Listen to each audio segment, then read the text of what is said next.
نامناسب دعا۔ حکایت الرومی نمبر 1۔ حضرت صلی اللہ علیہ وآلہ وسلم کے ایک صحابی سخت بیمار ہو گئے۔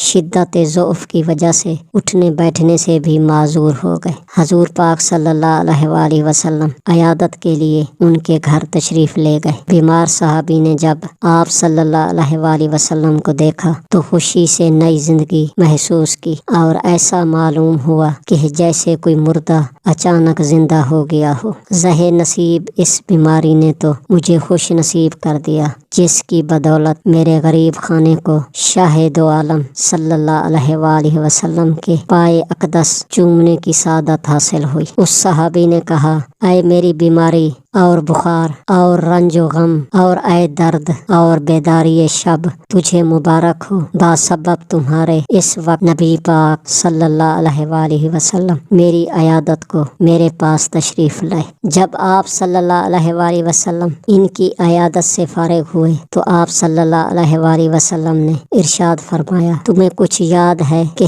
تم نے حالات صحت میں کوئی نامناسب دعا مانگی ہو؟ انہوں نے کہا، مجھے کوئی یاد نہیں آتا کہ کیا دعا کی تھی۔ تھوڑے ہی وقفے کے بعد حضور پاک صلی اللہ علیہ وآلہ وسلم کی برکت سے ان کو وہ دعا یاد آ گئی۔ صحابی نے عرض کیا کہ میں نے اپنے اعمال کی کوتاہیوں اور خطاؤں کے پیش نظر یہ دعا کی تھی کہ اے اللہ تعالیٰ، وہ عذاب جو آخرت میں آپ دیں گے وہ مجھے اس عالم دنیا میں دے دے تاکہ عالم آخرت کے عذاب سے فارغ ہو جاؤں۔ یہ دعا میں نے بار بار مانگی، یہاں تک کہ میں بیمار ہو گیا اور یہ نوبت آ گئی کہ مجھ کو ایسی شدید بیماری نے گھیر لیا کہ میری جان اس تکلیف سے بے آرام ہو گئی۔ حالت صحت میں میرے جو معمولات تھے، عبادت و ذکر الہی اور اوراد و وظائف کرنے سے عاجز اور مجبور ہو گیا۔ برے بھلے اپنے بیگانے سب فراموش ہو گئے۔ اب اگر آپ صلی اللہ علیہ وآلہ وسلم کا روئے اقدس نہ دیکھتا تو بس میرا کام تمام ہو چکا تھا۔ آپ صلی اللہ علیہ وآلہ وسلم کے لطف و کرم اور غم خواری نے مجھ کو دوبارہ زندہ کر دیا۔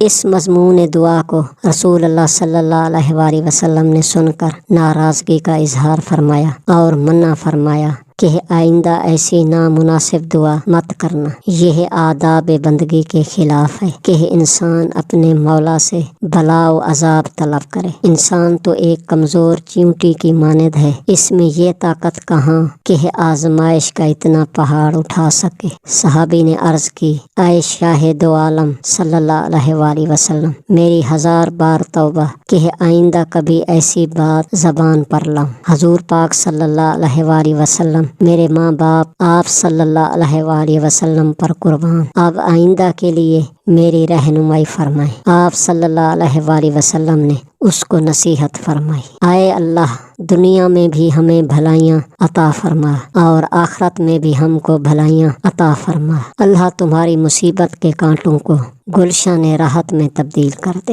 آمین۔ درس حیات۔ اللہ کی طرف سے عطا شدہ نعمتوں کی ناشکری کرنے سے اللہ تعالیٰ اور اس کا رسول صلی اللہ علیہ وآلہ وسلم ناراض ہوتے ہیں۔ نامناسب دعا آداب بندگی کے خلاف ہے۔